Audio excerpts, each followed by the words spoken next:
Kung matetreten sila sa pagtakbo ng mga Duterte, matreten sila. Bakit? Matitino yung Duterte.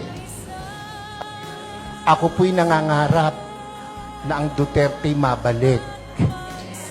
Pansinin nyo, noong panahon niya na nakaupo, mga politiko'y takot na gumawa ng mali. Pati pulis, pati sundalo, takot. Aba, biglang, anong nangyari? Ngayon ang mga kurakot mga nakaupo. Naran po kayo? Tayo may hindi pinanganak kahapon. Alam natin yan. Bakit ang isang obispo ay sumusuporta sa ganito?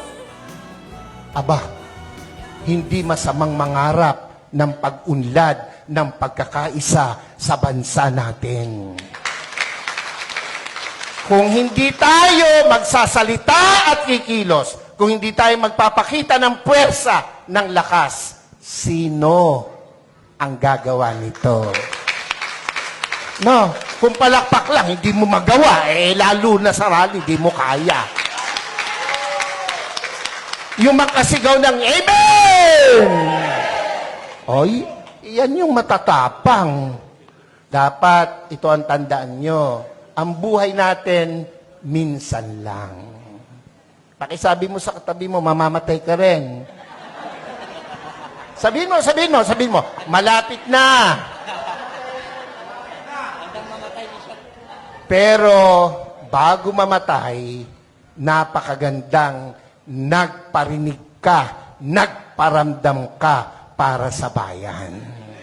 Yun ang pinakamahalaga sa lahat. Amen po? Ako po, hindi takot, makulong, mabugbog, basta't iparamdam mo yung gusto mong iparamdam. Mga Bulakenyos, mga kasama kong taga-Caloocan, Zambales, Pampanga, aba, hindi masama na suportahan natin itong rallying to. Yung iba na pe-pressure ng kung sino, natural lang yon. Ang nami-pressure sa kanila, siguro nasa taas. Dahil kung nasa baba, hindi nila papansinin. Pero, aba tayong malaya, huwag tayong pa-pressure kahit kanino. Minsan lang ang buhay natin. No, sabi mo sa katabi, mamamatay ka rin. Sabi mo, mamaya lang. Wag.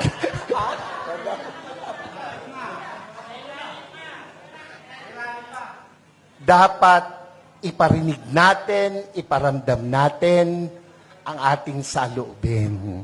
We are not against the government. Never and never will. Lalo po ako. Nakapula nga ako Naran ba kayo?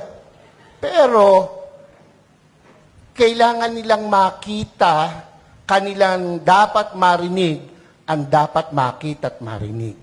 Gera? Handa ba ang Pilipinas sa gera? Ha?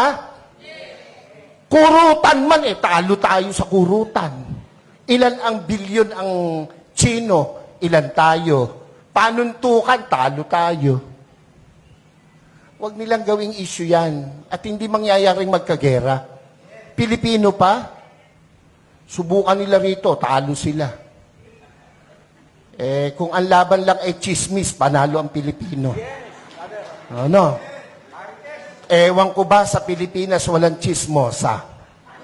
Wala Mamatay na sana, Lord, yung mga nagsisinungaling. Hindi tayo papayag na hindi natin iparinig, iparamdam, ipakita ang dapat nating ipakita sa bayang Pilipinas na ating minamahal. Ako po, kung matetreten sila sa pagtakbo ng mga Duterte, matreten sila. Bakit? Matitino yung Duterte. Ako po, kahit obispo, noong panahong iyan ay lumalaban, ako po'y kasama. Ako po'y nangitim. Ako'y inalukan na maupo sa kabinet. Hindi ko tinanggap. Ang gusto ko'y makita siyang namamahala. Kung anong ginawa niya sa Davao, gawin niya sa Pilipinas at ginawa niya sa Pilipinas. Mabalik yon, ako po ay matutuwa.